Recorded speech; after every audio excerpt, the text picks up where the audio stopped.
Very good morning to all of you.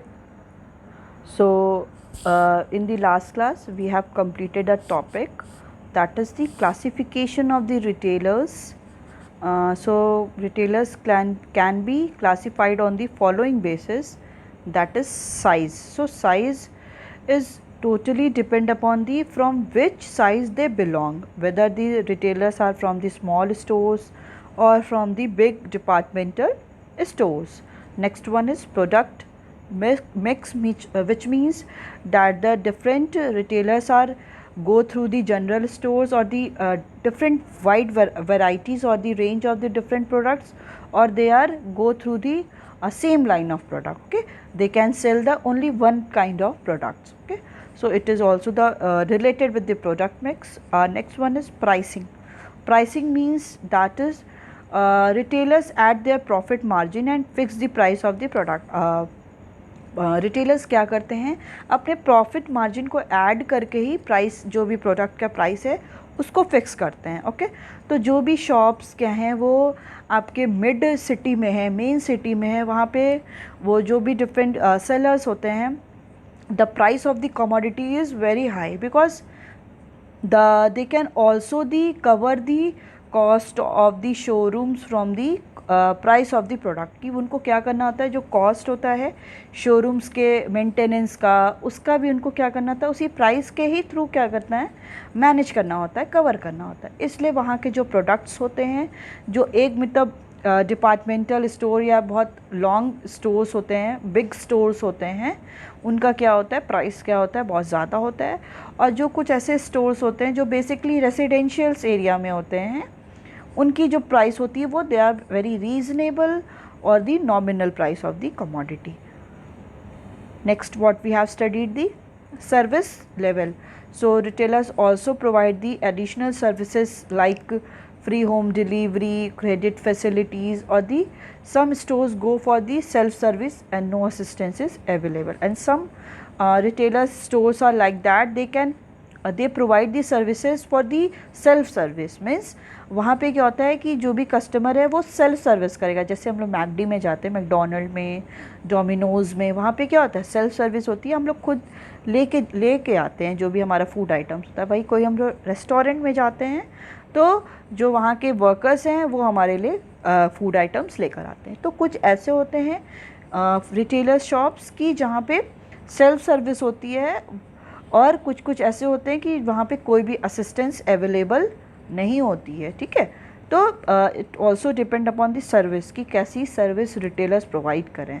Service free home delivery भी provide करते हैं, assistance भी कैसे प्रोवाइड करते हैं कि वो लोग हम लोग को फूड आइटम्स प्रोवाइड करते हैं, क्रेडिट फैसिलिटी प्रोवाइड करते हैं. और on the other aspect when we go through, तो some stores go for the self service. वो कुछ ऐसे स्टोर्स हैं वो क्या करते हैं, सेल्फ सर्विस को ही ज़्यादा वो they believe, as well as they also can't provide the any assistance to the any customers. Okay, next one is form of ownership.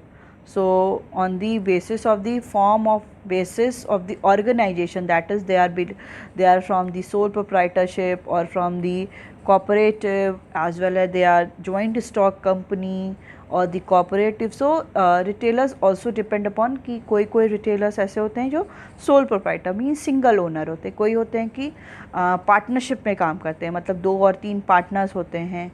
As well as कुछ ऐसे होते हैं जो कोऑपरेटिव, डिफरेंट कोऑपरेटिव से या जॉइंट स्टॉक कंपनी के through वो लोग ट्रांजैक्ट करते हैं. तो ये जो फॉर्म ऑफ ओनरशिप पे भी रिटेलर्स क्या होते हैं, डिवाइड होते हैं. ओके, सो ना next one is types of retail trade. As we already discussed all these things, but one time we are recapitulate all the things.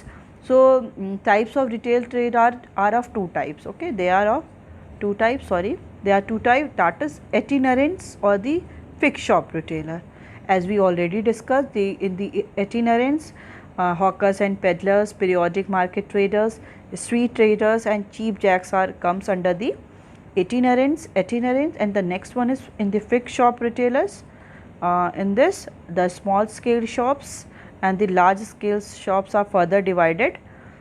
In this case, in the small case, general store, single line store, specialty store, street shops, second hand goods shops, and second hand shops are comes under the small scale shops, and in the large scale shops, departmental store, multiple shops, mail order retailing, and the automatic vending machine comes under the large scale shops. Okay, so due to COVID, your syllabus is reduced up to the 30%.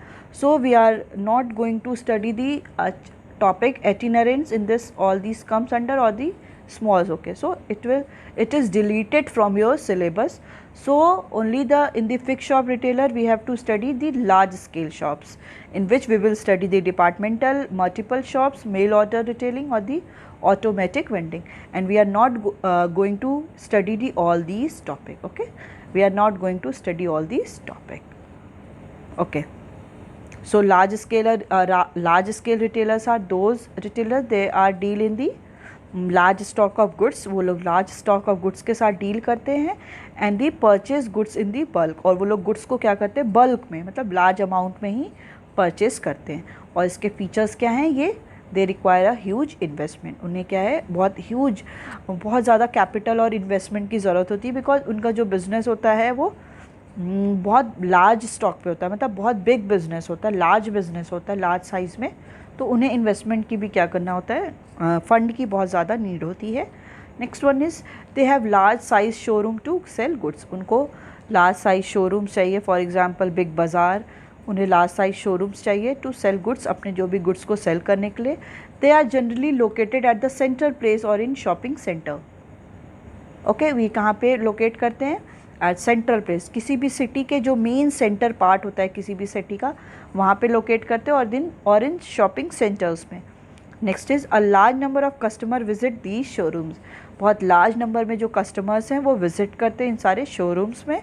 So the most common form of और types of large scale retailer are departmental stores, multiple shops और the chain stores, और the mail order retailing. Okay, so we will discuss all these three one by one. So today we will study the departmental stores. Okay, so let's start. A departmental store is a large retail showroom having a number of departments under one roof, each department specializing in one line of product. Each of the department is like a separate shop with centralized purchasing, selling and accounting. Administrative activities of the departmental stores are managed by the general manager. The general manager appoints the departmental managers for each department. Okay, so a departmental store is a large retail showrooms. जो departmental stores होते हैं वो क्या होते हैं, large scale पे large retail showrooms होते हैं. आपने देखे होंगे, आप वाराणसी में ही देख लो कितने सारे शोरूम्स होते हैं ना, जहाँ पे सारे हम लोग जाके शॉपिंग करते हैं, वो उनको हम लोग डिपार्टमेंटल स्टोर्स कहते हैं. ओके, तो लार्ज रिटेल शोरूम्स होते हैं having a number of department. उसमें क्या होते हैं, नंबर ऑफ डिपार्टमेंट होते हैं. मीन फूड आइटम्स के अलग होंगे, क्लोथिंग के अलग होंगे, फिर आपके जो ग्रॉसरी के अलग होंगे, या स्टेशनरी का अलग होगा. तो ये सारे क्या है, अलग अलग डिपार्टमेंट एक ही बिल्डिंग में ही होता है, एक ही शोरूम में ही अलग अलग डिपार्टमेंट्स होते हैं. Having a number of departments under one roof, एक ही रूफ के नीचे. फिर आपका मेकअप्स के रिलेटेड सारे आइटम्स अलग होंगे. Each department specialising in one line of product. Each अलग अलग डिपार्टमेंट क्या होगा, जैसे क्या हो गया आपका फूड आइटम से रिलेटेड हो गया, जहाँ पे आपको सारे फूड ग्रेन्स मिल रहे हैं, राइस है, पल्सेस है. आपका एक हो गया वेजिटेबल से रिलेटेड, वहाँ पे आपको वेजिटेबल्स, वेजीज़ होती हैं डिफरेंट, और एज वेल एज़ फ्रूट्स मिलेंगे. एक जगह आपको क्लोथिंग मिलेगी, मतलब men women as well as children के. फिर नेक्स्ट आपका क्या हो गया, जहाँ पे आपको मेकअप के सामान मिलेंगे सारे. फिर आपके ऐसे कुछ हो गए जहाँ पे आपको सारे ग्रॉसरी, स्टेशनरी के सामान मिलेंगे, सॉफ्ट टॉयज़ के सारे गुड्स मिलेंगे. तो एक ही डिपार्टमेंट में आप देखिए आपको सारे प्रोडक्ट मिलते हैं. आपके पास ये एग्जांपल है बिग बाज़ार का, ठीक है. Each of department is like a separate shop.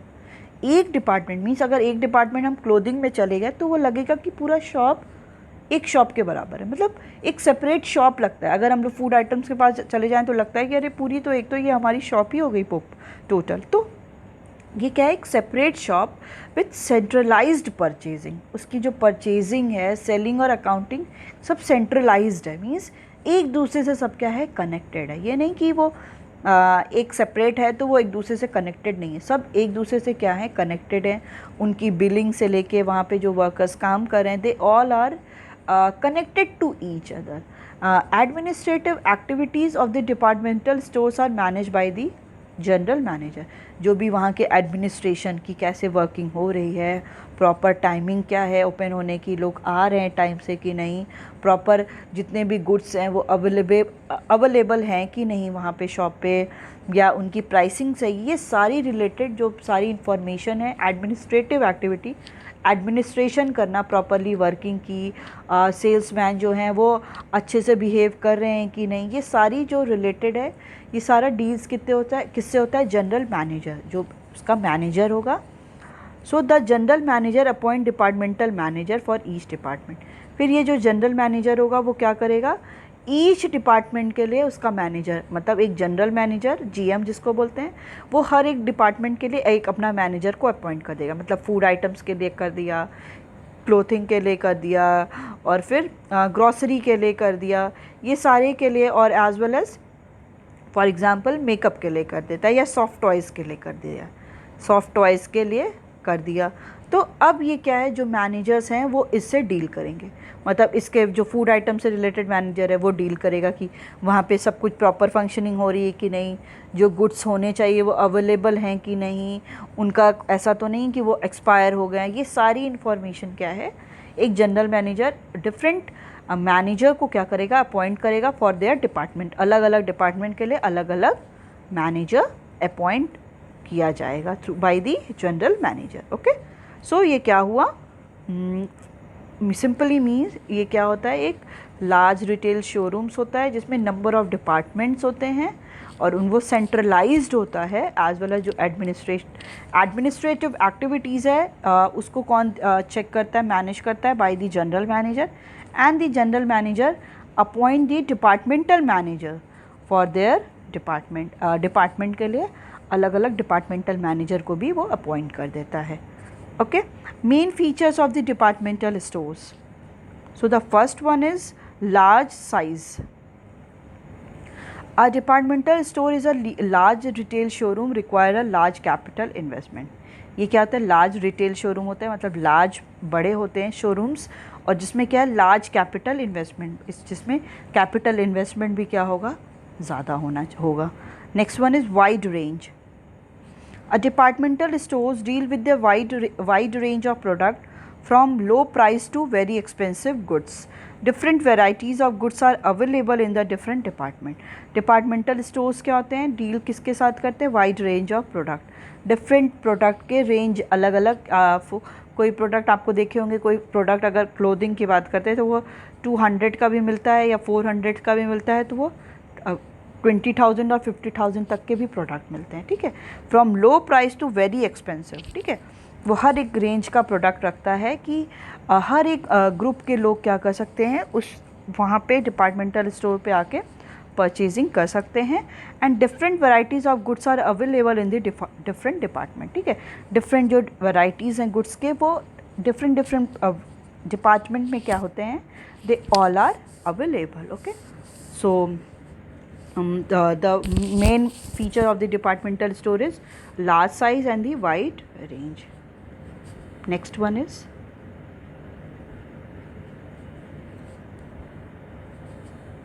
okay, next one is departmentally organized. The store is departmentally organized. Goods offered for the sale are classified and each department specialized in one line of product.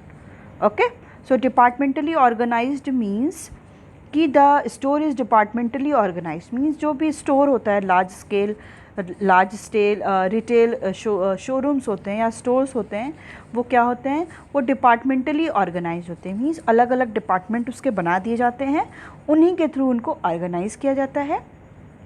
Goods offer for sale are classified and each department is specialized in one line of product.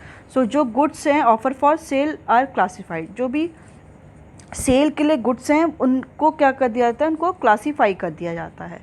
ठीक है, and each department specialise in one line of product, और हर एक department क्या है वो अपने product में स्पेशलाइज है। मींस जो क्लॉथिंग में है, जो आपके फूड आइटम्स में है, जो आपके मेकअप से है रिलेटेड है, जो स्टेशनरी के है, वो हर एक डिपार्टमेंट बना दिया जाएगा और हर एक डिपार्टमेंट क्या है अपने अपने डिपार्टमेंट में वो स्पेशलाइज्ड है, अपने अपने प्रोडक्ट में वो क्या है स्पेशलाइज्ड है। Okay, next one is central purchases.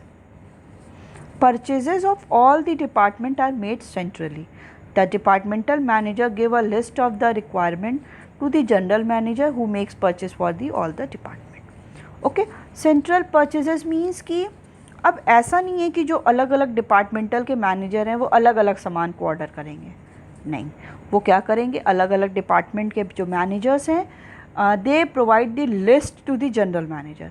वो जो भी उनको प्रोडक्ट चाहिए उसकी वो लिस्ट क्या कर देंगे, जनरल मैनेजर को दे देंगे एंड देन जनरल मैनेजर क्या करेगा, वो प्रोडक्ट को परचेज करेगा for all the department. Simple सा है एकदम कि central purchases means central authority. ऐसा नहीं है कि वो जो वो है वो सब में डिवाइडेड है, नहीं, इट इज़ सेंट्रलाइज्ड है. मीन्स एक ही से कंट्रोल्ड है वो, और उसमें क्या है कि purchase of all the department are made centrally. Means एक साथ ही उसको एक मेन सेंटर से ही कनेक्टेड करके परचेज किया जाता है. तो so the department manager give the list of their requirement to the general manager. जो डिपार्टमेंटल मैनेजर होता है वो क्या करता है, लिस्ट ऑफ देयर रिक्वायरमेंट, जो भी उनको रिक्वायरमेंट की ज़रूरत है वो उसका लिस्ट क्या कर देगा, जनरल मैनेजर को दे देगा, who makes purchase for the all the department, जो पूरे डिपार्टमेंट के लिए गुड्स को परचेज करेगा. Okay, next one is central location. A departmental store is located at the central place और in shopping centre so that people from different parts of the city can easily reach here.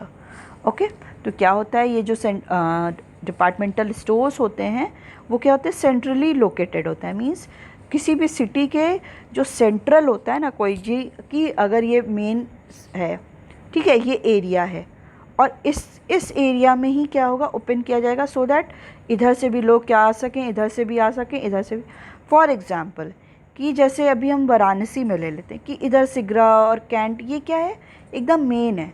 मतलब यहाँ पे क्या है कि आपको लोग जो DLW से है वो भी आ सकता है, जो गोदौलिया साइड से है वो भी आ सकता है, जो इधर आपके जो राजघाट साइड से वो भी आ सकता है, और जो इधर आपका पांडेपुर शिवपुर है वो भी आ सकता है. तो इसका क्या मतलब है, यहाँ पे अगर ये बिग बाज़ार ओपन हुआ है तो इसका ये क्या होता है, मेन सिटी में ही ओपन हो सकता है so that every people can reach out there. कि हर एक पीपल को क्या हो, ऐसा ना हो कि किसी के लिए वो बहुत ज़्यादा दूर लगे. इसीलिए इसको मेन सिटी और मेन सेंटर जो बोलते हैं हार्ट ऑफ दी सिटी में ही उसको ओपन किया जाता है कि जैसे सारे पीपल क्या है ईज़िली वहाँ पे पहुँच सकें, so that people from different part of the city can easily reach there. ठीक है, ईज़िली वो क्या कर सकें, वहाँ पे रीच कर सकें. Next one is services. Services. Departmental store provide a number of services and facilities to the customer like post office, telephone booth, restaurant, packing, free home delivery, etc. Okay, जो departmental stores होते हैं, अलग अलग जो departmental stores होते हैं वो different kind of services भी प्रोवाइड करते हैं to their customers. Like post office means किसी को कुछ वहाँ से कुछ सेंड करना है, या टेलीफोन बूथ भी होता है किसी को अगर कॉल करना है. रेस्टोरेंट की भी फैसिलिटी होती है कि वो लोग अपने रूफ़ पे क्या कर देते हैं, एक रेस्टोरेंट भी ओपन कर देते हैं. पैकिंग की भी फैसिलिटी होती है as well as free home delivery, की कोई भी गुड्स को क्या करना है, फ्री होम डिलीवरी करना है, तो वो सारी फैसिलिटीज़ भी क्या होती है वहाँ पे अवेलेबल होती है. Okay, next one is elimination of the middle man. Elimination of middle man. Departmental store by goods in the large quantity. जो भी डिपार्टमेंटल स्टोर्स होते हैं वो क्या करते हैं, गुड्स को लार्ज क्वांटिटी में ही क्या करते हैं, परचेज़ करते हैं. They buy the goods directly from the manufacturer and help and eliminate the middleman. ठीक है, अब क्या हुआ, अब मैन्युफैक्चरर और रिटेलर के बीच में मिडिल मैन कौन होगा, आप बताओ. मैन्युफैक्चरर और रिटेलर के बीच में होगा होलसेलर. होलसेलर मिडिल मैन हो गया ना. तो यहाँ पे जो रिटेलर होते हैं वो क्या करते हैं, ये लोग लार्ज अमाउंट में गुड्स को परचेस करते हैं. ओके, तो ये क्या करते हैं, ये they buy the goods directly from the manufacturer, वो डायरेक्टली मैन्युफैक्चरर को ही कांटेक्ट करते हैं। वो लोग किसी भी मिडिल मैन को एंटर और नहीं करने देते हैं, क्योंकि उनको क्या करना है, रिटेलर को लार्ज अमाउंट में गुड्स को परचेस करना है। So they directly contact to the manufacturer and eliminate the middle man.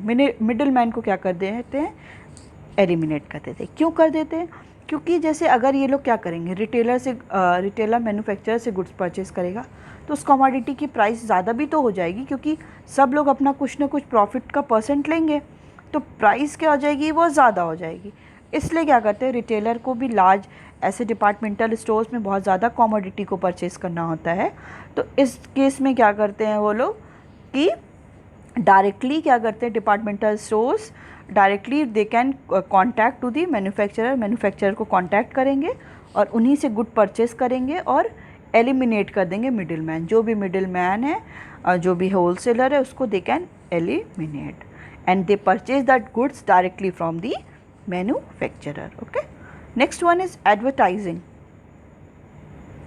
Other departmental stores advertise on the large scale to attract customer from far and wide. Okay, so the departmental store advertise on the large scale. जो departmental stores होते हैं वो क्या करते हैं, advertise करते हैं large scale पे, मतलब बहुत लार्ज स्केल पे क्या करते हैं, मतलब उनका जो एडवर्टीज़मेंट होता है वो बहुत ज़्यादा लार्ज लेवल पे होता है। तो एडवर्टीज़मेंट किस में आ जाएगा, आपका सेलिंग कॉस्ट होता है, sorry, advertisement come in selling cost. Okay, means जो भी cost which is anchored on the advertisement, sales, promotion, publicity, तो इनका जो कॉस्ट होता है, सेलिंग कॉस्ट बहुत ज़्यादा होता है, क्योंकि लार्ज स्केल पे इनका बिजनेस होता है। तो एडवर्टीज़मेंट भी वो क्या करेंगे, ज़्यादा ही करेंगे to attract the customer from far and wide.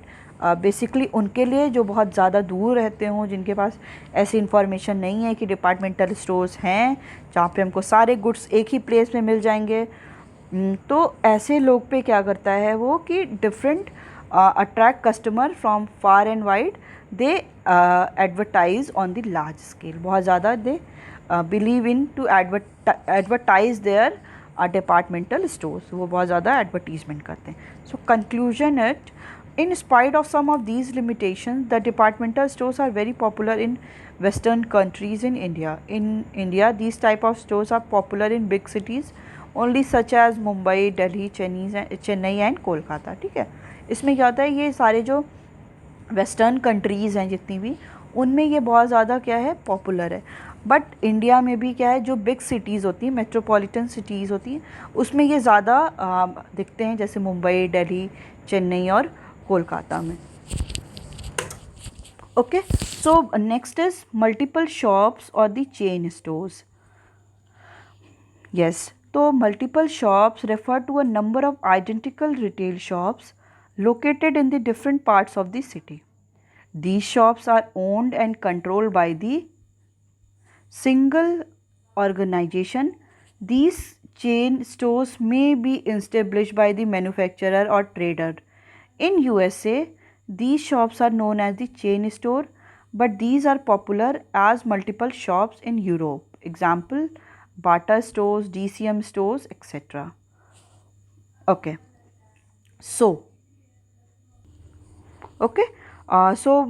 these multiple shops refer to a number of identical retail shops located in the different part of the city. Okay, multiple shops क्या होते हैं, they refer to number of identical retail shops, मतलब located at the different part of the country. Mean जो identical same type के retail shops होते हैं जो country के different part में show होते हैं located होते हैं, sorry. These shops are owned and control by the single organisation. वो क्या होता है, एक सिंगल ऑर्गेनाइजेशन के थ्रू ही क्या होता है, वो रन होता है। दीज चेन स्टोर्स में be establish by the manufacturer और द ट्रेडर्स। ये क्या होता है, किसके थ्रू ये रन कर सकते हैं, दीज चेन स्टोर में be establish by the manufacturer, कोई भी मैन्युफैक्चरर करता है और ट्रेडर करता है।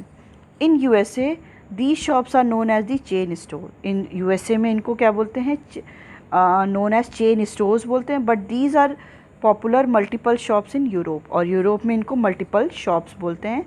For example Bata store, DCM store etcetera. Okay, तो बेसिकली क्या होते हैं, ये आइडेंटिकल रिटेल शॉप्स होते हैं। मतलब आइडेंटिकल रिटेल शॉप मतलब कि उसमें सेम काइंड ऑफ के क्या होते हैं जो all over the country. Means Bata का क्या है, अगर बाटा वाराणसी में है तो उसमें क्या है, रिटेल शॉप्स क्या है, वो मुंबई में भी है, आपका चेन्नई में भी है, साउथ में, ईस्ट वेस्ट नॉर्थ हर एरिया में है, और आइडेंटिकल प्रोडक्ट। अब ये नहीं कि बाटा यहाँ पे अगर यहाँ पे फुटवियर दे रहा है तो वहाँ पे वो ग्रॉसरी का सामान या आपको क्या बोलते हैं पल्सेस देने लगेगा, नहीं। तो यहाँ पे क्या है, आइडेंटिकल रिटेल शॉप्स हैं, मतलब एक जैसी रिटेल शॉप्स हैं जो ऑल ओवर दी इंडिया हैं। And the shops are owned and control by the single organisation. कोई एक सिंगल ऑर्गेनाइजेशन के थ्रू ही क्या होती हैं, ये रन होती हैं। दीज चेन स्टोर्स में be established by the manufacturer और ट्रेडर्स। जो भी ये सारी जो हैं चेन स्टोर्स में be established by the manufacturer और ट्रेडर्स। मैन्युफैक्चरर और ट्रेडर्स के थ्रू ही क्या करती हैं, ये रन होती हैं, इंस्टेब्लिश्ड होती हैं। In USA these shops are known as the chain stores. USA में इनको क्या बोलते हैं, चेन स्टोर्स बोलते हैं। But these are popular as multiple shops in Europe, और यूरोप में इनको क्या बोलते हैं, मल्टीपल शॉप्स बोलते हैं। Okay, for example Bata store, DCM stores. Okay, these all are the examples of the multiple shops. So next one is features of the chain stores or the multiple shops. Large size. It is in large size. Chain stores operate on a large scale. A huge investment is required to set up identical shops in different part of the city. Okay, chain stores क्या होती है, large scale पे ये भी काम करती हैं. Huge investment is required. बहुत जो इन्वेस्टमेंट करना है वो बहुत हाई होता है, रिक्वायरमेंट ह्यूज इन्वेस्टमेंट होता है. टू सेटअप करने के लिए आइडेंटिकल शॉप्स, मतलब एक जैसी शॉप्स को सेटअप करने के लिए इन्वेस्टमेंट क्या होता है, बहुत ज़्यादा होता है. In different part of the city के डिफरेंट पार्ट में सेटअप करने के लिए क्या होता है, जो इन्वेस्टमेंट होता है वो बहुत ज़्यादा ह्यूज होता है. बिकॉज अब बाटा अगर सिगरा पे है या बाटा भी लंका पे है तो क्या है, प्रोडक्ट क्या है, आइडेंटिकल है ना. वहाँ पे दोनों जगह आपको फुटवियर और इसमें आपको पर्सेस मिलते हैं या जितने भी लेदर के प्रोडक्ट्स हैं वही सब मिलते हैं. ऐसा नहीं कि सिगरा पे कुछ और मिल रहा है और लंका पे कुछ और मिल रहा है. तो they all are the identical, they deal with the identical products. Next one is specialised in one line. Generally, chain stores specialize in one line of product, and variety of that line only is available at all the shops located in different area. For example, Bata specialize in shoes and DCM in clothes. Okay, ये क्या होते हैं, ये specialized होते हैं one line of product. One line of product means कि एक ही kind of product के लिए ये लोग ज़्यादा क्या होते हैं, specialized होते हैं. कि generally जो chain stores होते हैं, store specialized in specialised in the one line of product. एक लाइन के प्रोडक्ट के क्या होते हैं, स्पेशलाइज्ड होते हैं. And variety of that only is available at all the shops. और उन्हीं की वैरायटी क्या है, उसकी शॉप पे, हर एक शॉप पे अवेलेबल है. मींस बाटा की अगर सिगरा पे है, आपकी लंका पे है या किसी और एरिया में है तो क्या है, वो उसी की वैरायटी हर एक शॉप पे प्रोवाइड करेंगे जो डिफरेंट एरियाज़ में होगी. जैसे बाटा किस में स्पेशलाइज है, it is specialised in shoes. की हम लोग किस में बाटा के लिए जानते हैं, फुटवेयर के लिए जानते हैं. और जो DCM शॉप्स होती हैं they are specialised in the clothing के लिए क्या है, स्पेशलाइज्ड है. Next one is centralised purchasing. Centralized purchasing means the goods for all the chain stores are purchased by the head office. The goods are for all the chain store are purchased by the head office to maintain the uniformity and product sold at the different retail showrooms. Okay, so जो भी goods हैं जो for the chain stores के लिए जो purchase किए जा रहे हैं वो head office से ही purchase. Are stores are purchase by the head office. जो हेड ऑफिस है, जैसे बाटा का अगर जो हेड ऑफिस है वो मुंबई में है या दिल्ली में है तो वही क्या करता है डिफरेंट जितने भी प्रोडक्ट हैं उनको परचेज करेगा to maintain the uniformity in product. इससे क्या होगा कि एक यूनिफॉर्मिटी रहेगी, मीन्स सेम रहेगा. अब अगर हम लोग ले लेते हैं कि वाराणसी में है जो और कहीं मुंबई में जो है. अब मुंबई में क्या है कि मुंबई में जो है वो अपने अकॉर्डिंग क्या कर रहा है, गुड्स को मतलब परचेज़ करा है, मतलब फुटवियर अगर परचेज़ करा है तो अपने डिज़ाइन का करा है, वीएनएस में क्या करा है वो अपने अकॉर्डिंग करा है। तो यहाँ पे यूनिफॉर्मिटी क्या रहेगी, यूनिफॉर्मिटी तो रहेगी ही नहीं। इसीलिए क्या होता है इस कंडीशन पे जो भी गुड्स परचेज़ होते हैं they all are purchase by the head office. Head office में जो है वहीं पे परचेज़ होते हैं और फिर वहाँ से परचेज़ होके जितने भी इसके डिफरेंट एरियाज़ में शॉप्स हैं वहाँ पे इसको क्या किया जाता है, ट्रेड करके प्रोवाइड कर दिया जाता है। ओके, तो यही क्या होता है centralise purchasing in the multiple shops और दी चेन स्टोर की। सेंट्रलाइज एक सेंटर होता है, वहीं से इसकी परचेजिंग की जाती है और उसी